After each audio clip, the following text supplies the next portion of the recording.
একদিনে দুটো বিয়ে, একটা ঢাকায় একটা ছিল মাগুরায়। ঢাকার ইভেন্ট কমপ্লিট করে চলে গিয়েছিলাম মাগুরায়। গাড়িতে ওঠার পর একটু টায়ার্ড লাগছিল, ঝিমোতে ঝিমোতে পদ্মা সেতুর কাছে চলে আসলাম। পদ্মার মাঝে কি পরিমাণে চর পড়েছে এর আগে দেখেছি কিনা খেয়াল পড়ছে না। যাত্রী বিরতিতে একটু চা খেয়ে নিলাম। এ মা, দেখো বাড়ি এসে রেডিও হয়ে গেলাম। যতটুকুই টায়ার্ড ছিলাম না কেন, রেডি হতে হতে সাজুগুজু করতে করতে টায়ার্ডনেস উধাও হয়ে গেছে। অবশেষে সুন্দরী ননদিনীর বিয়েতে হাজির হলাম। এখানে এসে সেরকম কিছু ভিডিও করতে পারিনি, আর বেশিক্ষণ থাকতেও পারিনি। ভাবলাম এখানে বসে কিছু ভিডিও করব, কিন্তু কি প্রসেসে ভিডিও করব তাই বুঝতে পারছিলাম না। ওদিকে বর চলে এসেছে। কারু বিয়ের গেটে থাকতে আমার খুব একটা ভালো লাগে না, আনইজি লাগে। এখানে কিছু পরিমাণে নিয়ম থাকে, গেট ধরে মিষ্টি খাওয়ানো হয়, বরকে বরণ করা হয়। এদিকে বইয়ের পাশে সব সুন্দরী রমণীরা বসে পড়েছে।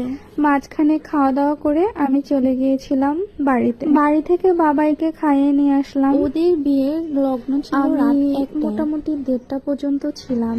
তারপরে ওদের বিয়ে মোটামুটি সম্পন্ন হয়েছে।